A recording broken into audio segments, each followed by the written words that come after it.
Man, I can't believe it's already August, and I'm surprised that my upcoming European vacation is less than a month away. Computer, what's going to be happening while I'm gone?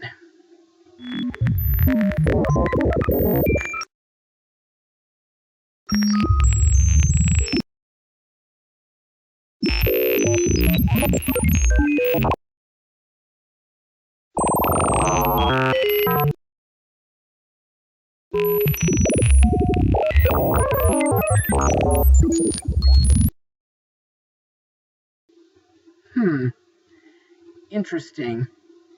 Anything else I should know?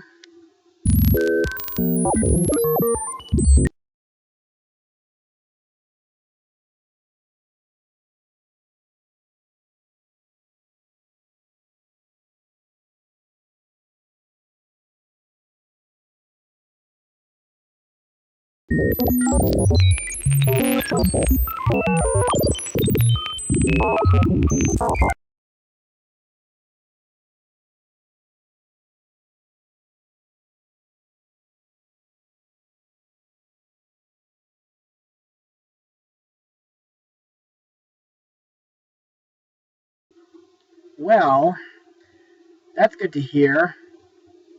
Now, I just need something good to blog, but not a huge blockbuster.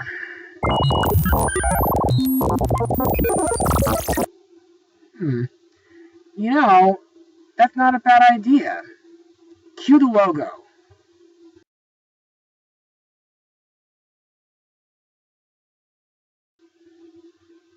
Hey everyone, I'm Joshua Orro, the Mustang Prince, and welcome to Mustang Prince Orro Reports. You know, while I am disappointed that My Little Pony Friendship is Magic is coming to an end this year, I feel like the Equestria Girls series has been doing very well ever since the first movie from 2013, which I've already blogged last year.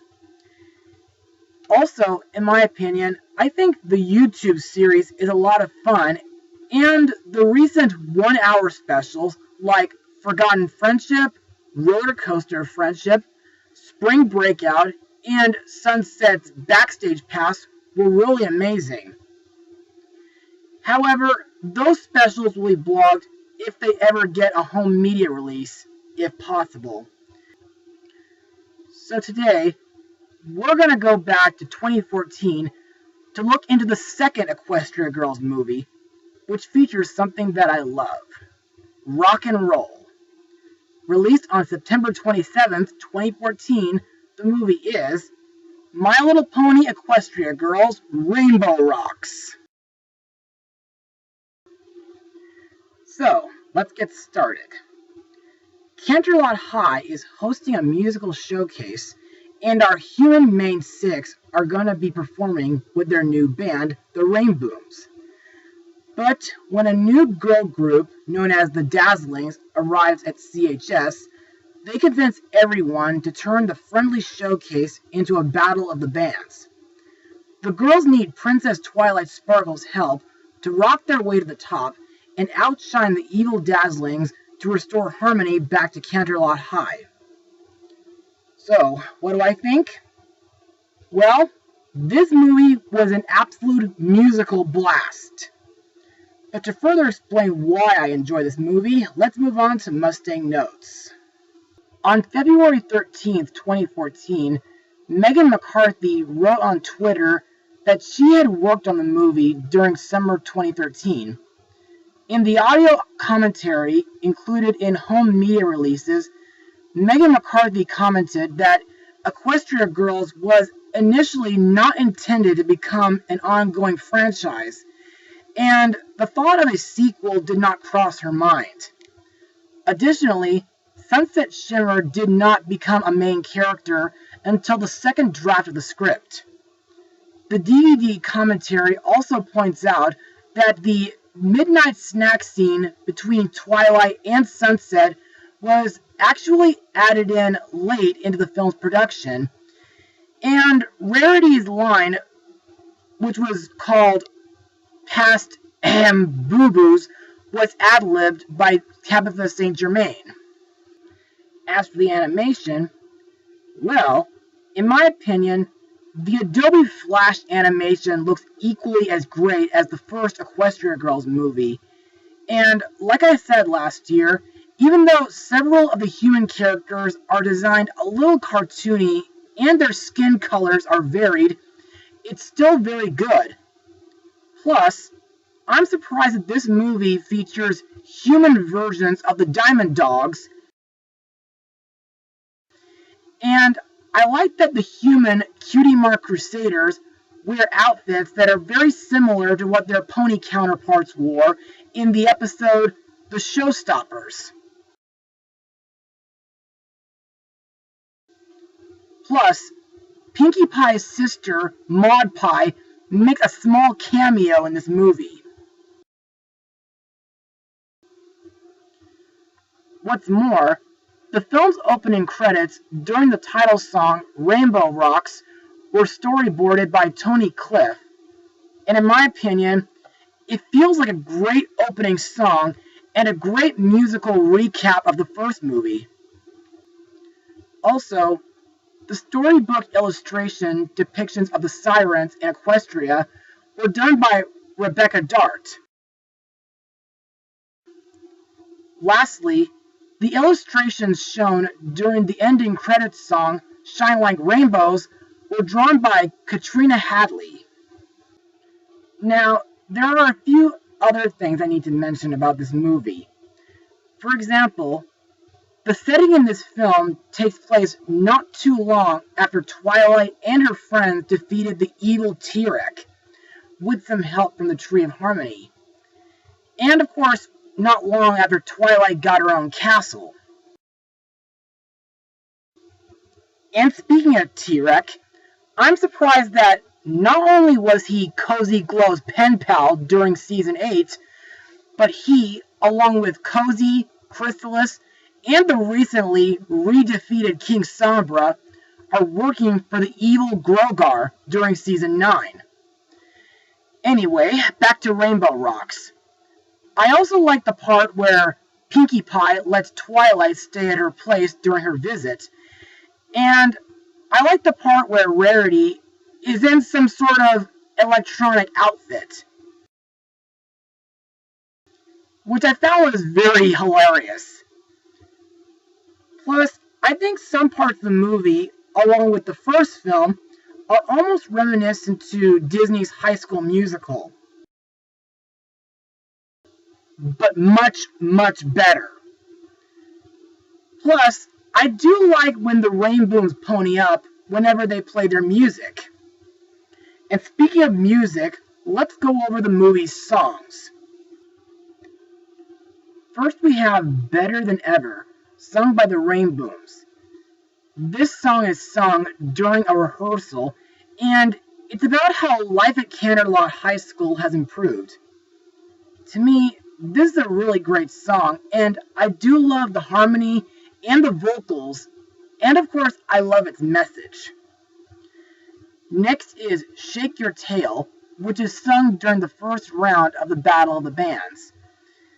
This song turns into a near-complete disaster when the other competitors sabotage their performance.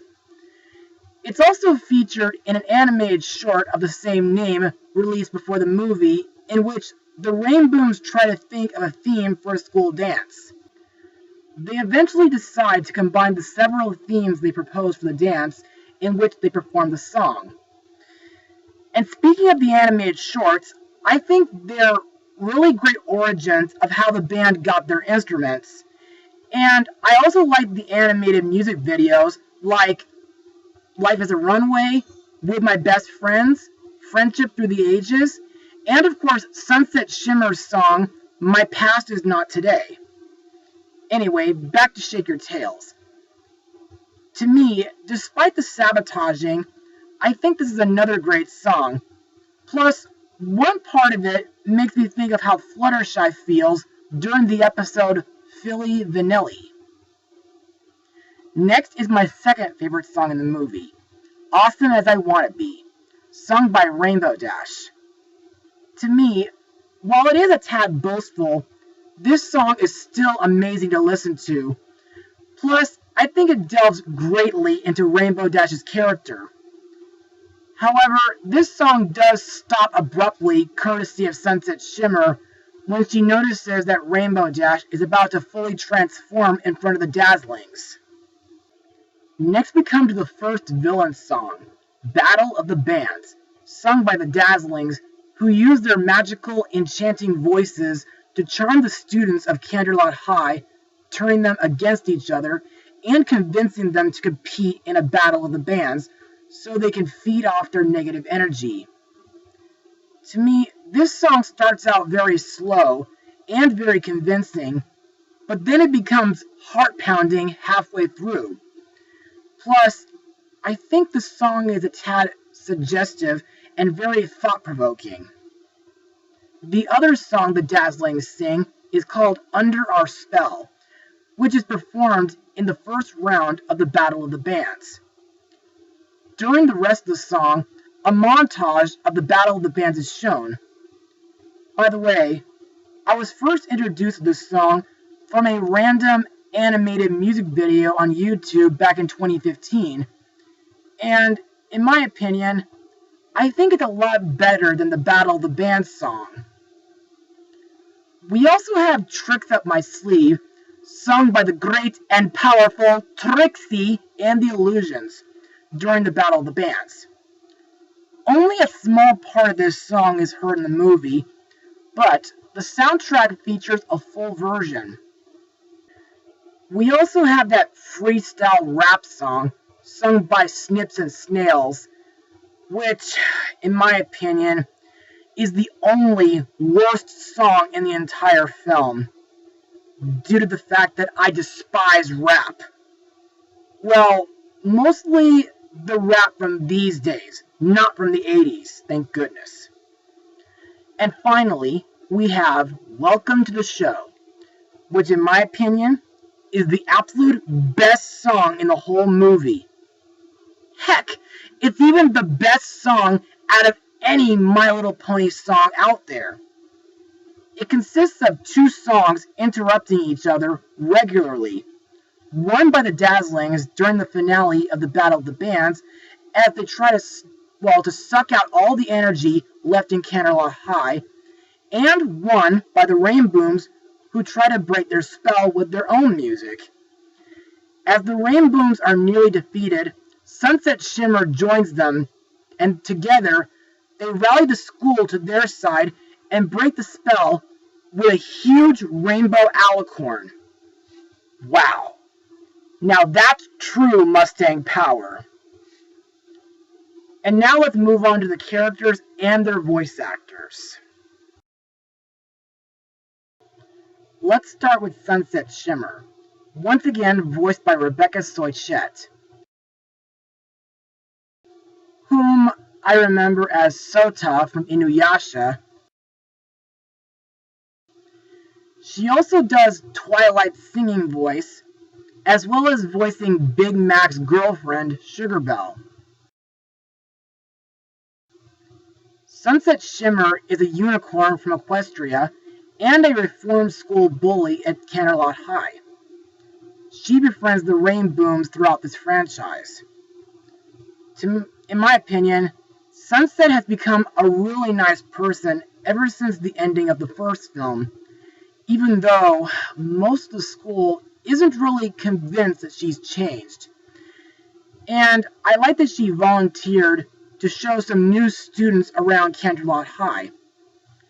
Plus, I like the fact that Sunset Shimmer used a journal in order to stay in touch with Princess Twilight, kind of similar to Twilight sending notes to Princess Celestia in the show.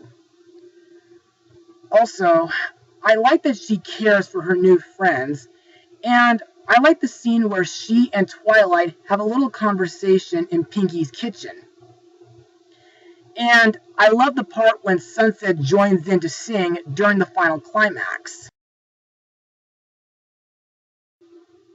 Next we have Princess Twilight Sparkle, once again voiced by my all-time favorite voice actress, Tara Strong.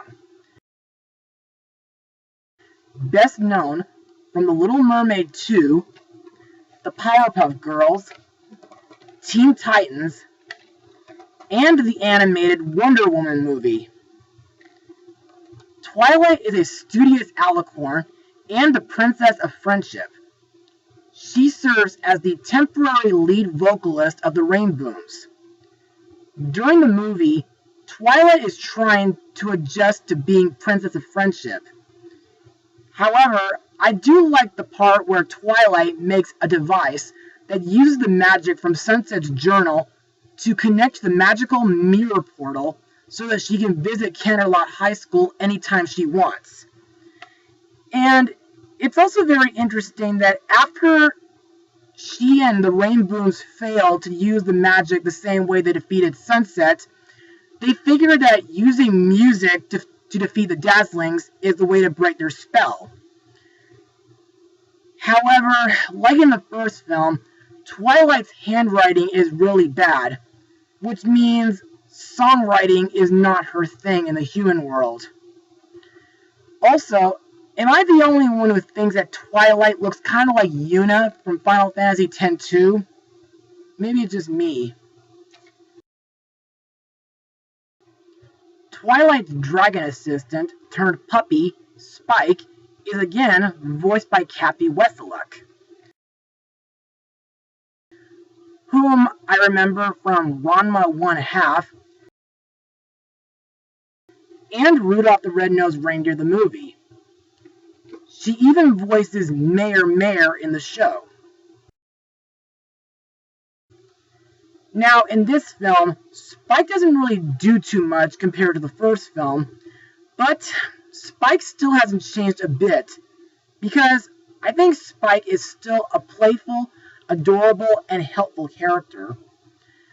I also like when he photobombs during a selfie with Fluttershy, Sunset Shimmer, and Rarity, and I like the part where he saves Twilight and the Rainbooms from underneath the stage with some help from DJ Pond 3. More on her later. The Rainbooms are as follows. Rainbow Dash, the lead guitarist and founder of the Rainbooms, and Applejack, the Rainbooms' bassist, both voiced by Ashley Ball. Pinkie Pie, the Rainbooms' drummer, and Fluttershy, who plays the tambourine, both voiced by Andrea Lippman. And Rarity, the Rainbooms' guitarist and costume designer, voiced by Tabitha St. Germain. Next we come to our villains, the Dazzlings. Adagio Dazzle, voiced by Kazumi Evans, Sonata Dusk, voiced by Marquis Hendricks, and Aria Blaze, voiced by Diana Carina. Adagio is the leader of the power-hungry sirens from Equestria and lead vocalist of the Dazzlings. Sonata is the air-headed siren and backing vocalist of the Dazzlings, and Aria is a temperamental siren and backing vocalist. One interesting note about them is that they are sirens from Equestria who long ago used their music to cause disharmony among ponies, and they fed off their negativity. Kind of similar to the Unverse from the Kingdom Hearts games. Eventually, they were banished to the human world by Star Swirl the Bearded for their actions. This wouldn't be mentioned again until the Season 7 finale, Shadowplay Part 2. The Dazzling's goal is to find equestrian magic and exploit it in order to get everyone in the human world to adore them. To me, the Dazzlings are a tad similar to the Misfits from Gem and the Holograms, due to them being a rival group, but they can also be very manipulative, especially when they sing. Plus, they're very protective of their gem pendants, which happens to be the source of their mesmerizing voices. Plus, I think their siren forms make them look like seahorses. Also to note, this movie wouldn't be the last time we ever see or hear of them, because they are mentioned during Friendship Games and Legend of Everfree, as well as one of the Summertime shorts, and they were last seen in Sunset's Backstage Pass singing at the Star Swirled Music Festival. We also have Flash Sentry, voiced by Vincent Tong, who also voices one of Twilight's young six students, Sandbar. Flash is a student infatuated with Twilight who plays against her as guitarist of the Flash Drives, one of the rival bands. Now, like Spike, Flash is another character who doesn't really do much compared to the first film, though I do like the scene at the beginning where he was asking about Princess Twilight before he and most of the other students got manipulated by the Dazzlings. Next we come to the great and powerful Trixie, voiced by Kathleen Barr, whom was not only in, a couple of the Rudolph movies, but she was also in Ed, Edd n Eddy. Trixie is a magician and a guitarist of another rival band known as Trixie and the Illusions.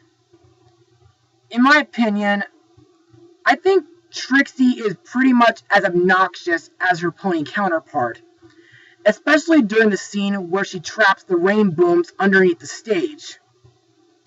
On the other hand, I find it funny when Pinkie Pie spots her during her smoke bomb escapes.